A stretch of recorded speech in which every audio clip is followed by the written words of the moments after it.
Some people are less likely to offer help to a victim when other people are present. It's called the bystander effect. The greater the number of onlookers, the less likely any one of them is to help. This occurs because of a psychological process called the diffusion of responsibility, where each person assumes that someone else will take action or has already called for help. This effect was famously brought to light after a case in New York in 1964. While the original reporting of that specific event has been debated by historians, it sparked decades of research into why groups of people sometimes fail to act in emergencies. Social psychologists found that it is not necessarily due to a lack of empathy, but rather a result of looking to others for cues on how to behave. If no one else is reacting, our brain concludes that the situation is not actually an emergency. Pluralistic ignorance plays a major role in this process. This happens when everyone in a group privately disagrees with a situation, but publicly follows the group norm because they believe everyone else supports it. In an emergency, if everyone looks calm and unbothered, you will likely suppress your own instinct to help because you do not want to look foolish or overreact in front of a crowd. The bystander effect is not just limited to physical emergencies. It happens in office meetings when someone makes an inappropriate comment, or in digital spaces when someone is being bullied. When a large group is present in a chat room, the feeling of personal accountability drops significantly. This is why a direct request to one specific person is always more effective than a general plea to a group. To break the bystander effect when you are the one in trouble, you must eliminate the diffusion of responsibility by being highly specific.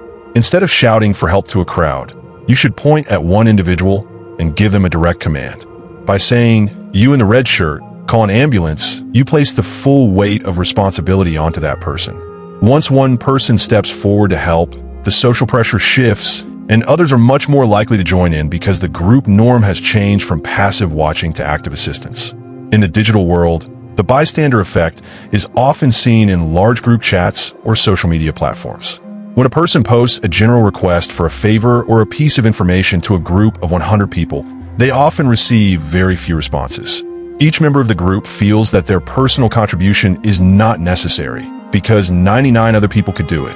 However, if that same person sends a private message to just 3 individuals, the response rate usually skyrockets because the individuals feel personally chosen and accountable. The concept of the bystander effect also connects to the idea of moral courage. This is the ability to act according to your values, even when it goes against the behavior of the surrounding group. Developing moral courage involves being aware of the biological urge to conform and consciously choosing to ignore the fear of looking foolish. Research shows that just being aware of the bystander effect makes a person more likely to intervene in the future, as they can identify the psychological trap as it is happening. In many workplaces, organizations are now implementing active bystander training. This teaches employees how to safely intervene when they witness harassment, bias, or unethical behavior. The training focuses on small actions, such as asking a distracting question to break a tense moment or checking in with a victim after the fact. By normalizing these actions, companies can prevent a culture of silence, where harmful behaviors are allowed to continue simply because no one person felt it was their place to speak up. The bystander effect plays a significant role in how we respond to large-scale environmental and social crises, such as climate change or global poverty.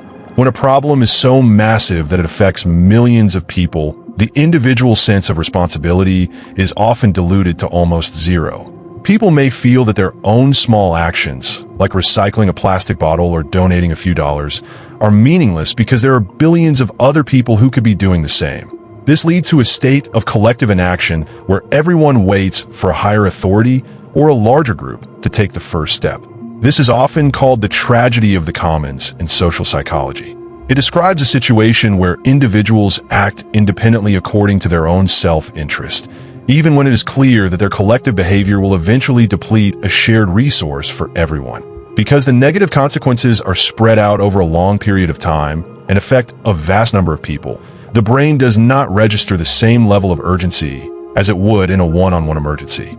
The lack of an immediate, visible victim makes it easier for the bystander effect to take hold on a global scale. In the context of leadership, the bystander effect can be a major obstacle to effective decision-making within a company or a government. If a leader surrounds themselves with a large team but does not assign specific, individual roles for critical tasks, the group may suffer from social loafing. This is a related concept where individuals put in less effort when they are part of a group than when they are working alone. Each person assumes that someone else is double-checking the facts or handling the difficult parts of the project, which can lead to catastrophic failures and oversight. To combat this, effective leaders use a technique called the single point of accountability. By naming one specific person as the owner of a task, they recreate the conditions that break the bystander effect. When everyone in the room knows exactly who is responsible for the outcome, the psychological safety of the crowd disappears, and the individual is motivated to act. This structure ensures that even in large organizations, the human tendency to wait for others is replaced by a clear sense of personal duty and mission. The bystander effect also extends into our interactions with technology and automated systems, a phenomenon known as the digital bystander effect. In modern emergencies, such as a fire in a smart building or a technical failure on a crowded transit system, people often fail to report the issue because they assume the automated sensors have already alerted the authorities. This reliance on technology creates a new layer of the diffusion of responsibility, where humans step back and wait for a machine to take charge of the situation. In the cockpit of an airplane or the control room of a power plant, this can lead to what psychologists call automation complacency. If a group of monitors sees a warning light, each individual may assume that the system is self-correcting or that another technician is already handling the problem. The presence of others, combined with a high trust in technology, creates a dangerous psychological blind spot. This is why safety protocols now emphasize that the first person to see a problem must verbally claim responsibility for fixing it, regardless of what the automated system is doing. This effect also relates to how we perceive justice and the distribution of punishment in society. When a crime is committed in a crowded area and no one intervenes, the public often feels a sense of collective guilt. However, research into the psychology of juries shows that when a group is responsible for a decision, such as a death penalty or a long prison sentence, individual jurors feel less personal weight for the outcome than if they were making the choice alone. The group structure allows the brain to spread the moral burden across many people, making difficult or harsh decisions easier to live with. To combat the bystander effect in justice systems, many legal frameworks now include the concept of a duty to rescue.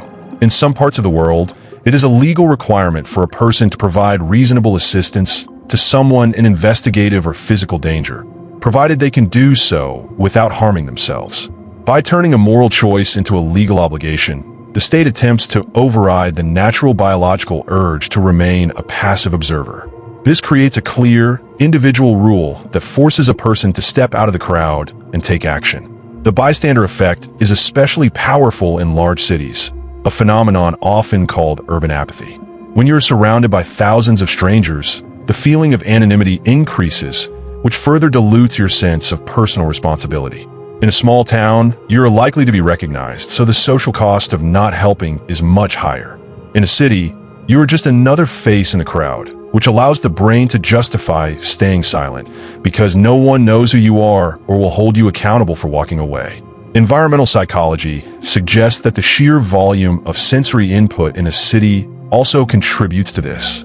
To cope with the constant noise, lights, and movement, the human brain practices sensory gating, which is a method of filtering out irrelevant information. Unfortunately, a person in distress can sometimes be filtered out as just more background noise. This cognitive overload makes it harder for a city dweller to notice an emergency in the first place, compared to someone in a quiet, low-stimulation environment. In the realm of digital social spaces, the bystander effect fuels the spread of online harassment and cyberbullying. Because the victim is often not physically present, the attacker and the observers do not see the immediate emotional impact of the words. This lack of physical feedback, combined with the presence of hundreds or thousands of other silent observers, creates a massive diffusion of responsibility.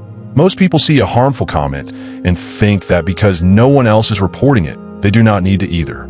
To change this digital dynamic, some platforms are experimenting with private nudges. When a system detects a potentially harmful interaction, it might send a message to a few observers asking if they would like to report the behavior or support the victim.